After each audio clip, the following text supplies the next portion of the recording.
Hi, MBA 515 students. Jeff here, and I'm feeling much better. Thank you all for your kind words. I'm sorry I missed you yesterday, Tuesday, but I am glad to be back and looking forward to sharing with you a little bit about stakeholder management. So I'm going to do a very quick and brief PowerPoint, hopefully get you started on what my expectations are for the stakeholder identification opportunities that you have here for your projects that you are working on. And the plan is to take what you can from this presentation that I will be sharing with you tonight on stakeholders, and from that develop a strategy where you'll identify 3 stakeholders and speak to the terms and conditions under which you will manage those stakeholders, as you will find out that stakeholders can have quite an influence on your project. And so we're going to want to identify who those stakeholders are and how we incorporate a plan, a stakeholders management plan, to manage those stakeholders. So let's go ahead and get started.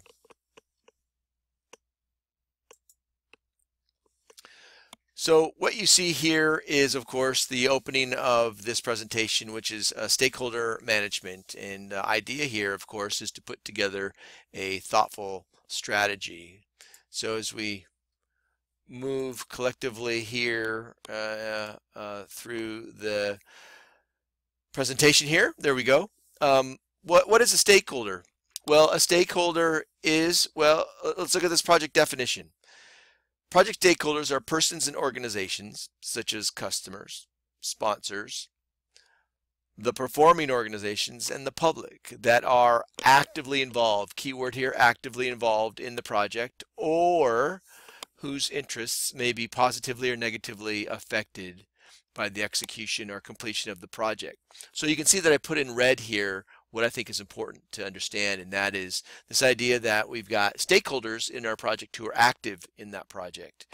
And of course, because they're active in the project, they have an interest in it, and that interest can most often be positive. And so we can work on the bright side of stakeholders to make sure that we engage those stakeholders, or most often too, as well, as stakeholders can be negatively impacted. So in effect, we want to identify those stakeholders and make sure that we can manage and keep under wraps those stakeholders who may have a tendency to maybe influence our project in a way that wouldn't be beneficial. So we want to make sure that we know who those stakeholders are and how we deal with them.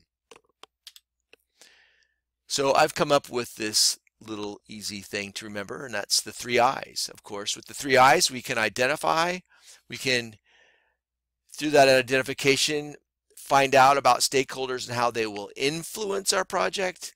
And once we know how they influence our project, to the extent we are able to identify the idea that with influence they can impact it. And so we want to know to the extent of how much impact would they have on our project. So identifying is easy. Look at your project and try and list all of those who are involved and who have a stake in your project, and that can be from customers and clients.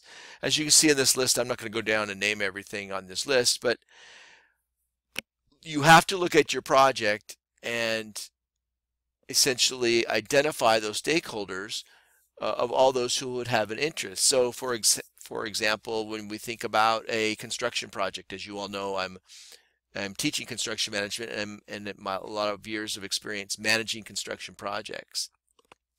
And there are a lot of stakeholders in a construction project. You've got subcontractors, mechanical, electrical, plumbing. You've got carpenters, you've got electricians, you've got many different types of groups of stakeholders, which is fair and which can be identified. But also too, I have the owner, I have my customer, and I have those people perhaps as a secondary stakeholder, people who would work in my building or live in my building.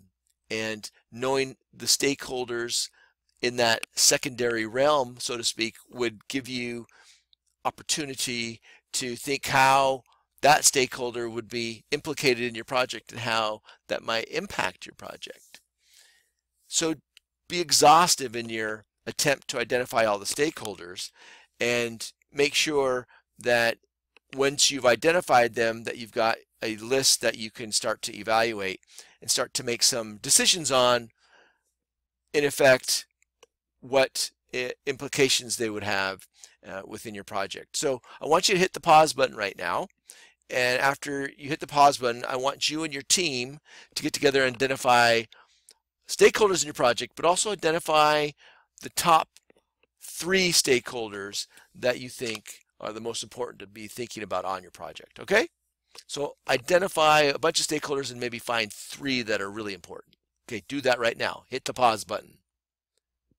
Okay, now that you're back, having hit the pause button, identified your stakeholders, you should have 3 stakeholders for the project that you're working on in class to start to evaluate. So now, the second I is influence. So when we look at these stakeholders, we have to ask ourselves, how much influence do these stakeholders have on our project? And so I've come up with a little game here where you determine the stakeholder's ability to persuade the project, right? How can that person wave a magic wand and allow the project to go one direction, and perhaps in a positive direction, which is great, or perhaps it goes, most often waves that wand in a negative direction, and how can we counter that desire to want them to negatively impact the project? That's the strategy that you need to put together, is identify what stakeholder can do that, what influence they have on the project, and then work out a score for them. So those that have a large influence, give them a 5. Those that have a little influence the project, well, then they're not going to impact it that great. So give them a score of 1. You go through and you identify the stakeholders, give them all these scores. Those with the highest scores will be the ones with the greatest influence, and those will be the stakeholders that you want to pay attention to, right?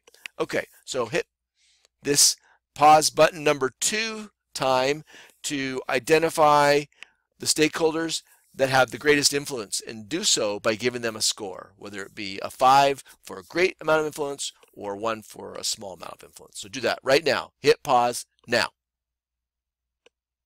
Okay, now that you're back and that you've identified your stakeholders and determined the influence of those stakeholders that have the greatest opportunity to do some damage to your project, we move to the third item of our 3 I's, and that is impact, right? We've identified, we've determined how much influence a stakeholder has. Now we need to absorb and take into account this impact, right?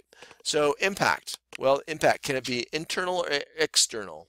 That is, internally, could it rock your team and erode and do some things to your team which may impact it in a negative way and therefore perhaps delay the project? Or is it external?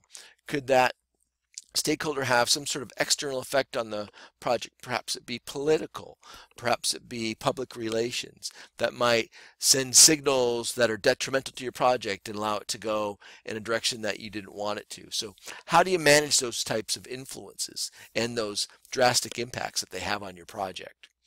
Autocratic or democratic, right? Do you have one person who's got great control over the project in terms of that stakeholder? And how would you manage that? Because that stakeholder, being autocratic, could have some sort of detrimental influence. Or is it a more democratic type influence? So the fact of the matter is that if the project is more horizontal in nature, in that people have balanced decision making, perhaps there's a stakeholder in that sort of environment that could influence the democracy that you've established in your project management scheme, and so as a result could impact the project in a negative way with that type of influence. So the impact of whether your environment is set up autocratically or democratically is something to consider.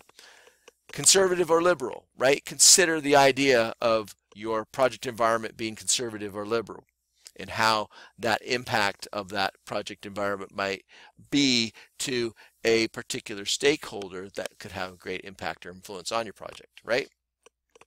So high risk tolerance or low risk tolerance, what is your project, right? Contract or partnership, contractual, I should say, or partnership.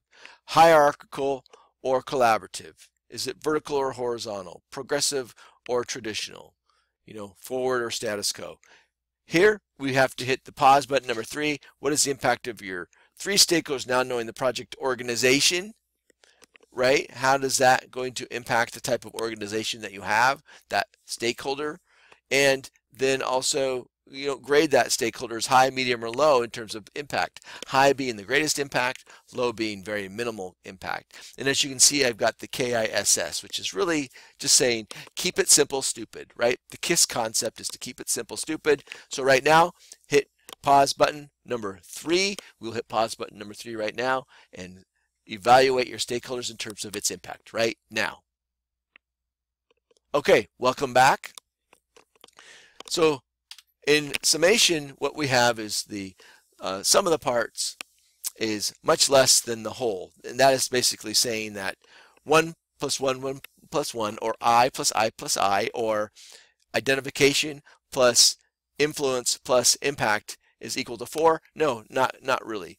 What you're doing is you're taking the ideas of the identification, of the influence, and of the impact, and it becomes greater than the parts, right? When you identify those stakeholders that have the greatest influence and impact on your project, you are going to have a much better idea of putting together a stakeholder management strategy to manage these particular parties and hopefully be able to keep and contain those influences and potential negative impacts to your project. So, as you see here in the first bullet point, the PM acquires a sense of the project culture through this exercise. And before him or her, you're able to see the organizational influence that may impact the project. So you're able to see these stakeholders and those organizational influences. And then as a result, the PM is able to generate a stakeholder engagement plan. And that's really the idea here. I call it an engagement plan. It's really a strategy in how you're going to deal with those stakeholders that have a great amount of influence on your project, and of course relates to that impact that we're trying to have some control over. And so you establish that baseline of how to address the various plus or negative, positive or negative stakeholders, and in doing so with that strategy during the course of the project, you'll be able to manage much better and be able to relate to those stakeholders and be able to respond to those stakeholders and maintain some consistency and hopefully minimal impact to that project. So the result is 3 things, right? You need to initiate a stakeholder management strategy, right? All this information will give you an idea of how you deal with those 3 or 4 or 5 stakeholders who have a great amount of influence on your project. Have a plan for them, right?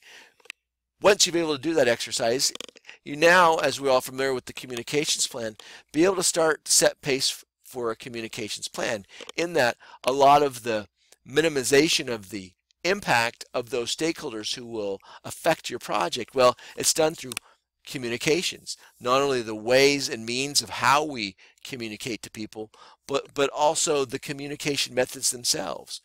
Do we communicate more often through telephone? Do we communicate through meetings so we have face-to-face contact?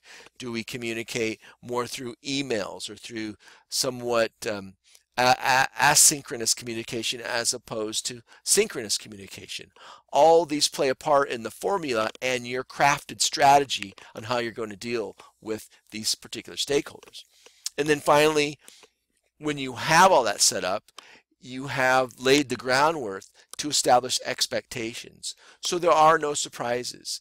Those stakeholders that influence the project and will have great impact on the project will know what they are able to be working with in terms of the parameters that they can act inside of. So the fact of the matter is that they know their expectations, and you've corralled them, if you will, in the sense that you're not going to get them outside of what they can do to you and to your project and project teams in terms of their ability to influence it in a negative or a direction that you don't want their influence to take the project. And so you can create that boundary, you can create that fence with a sound strategy and a really rock solid communications plan.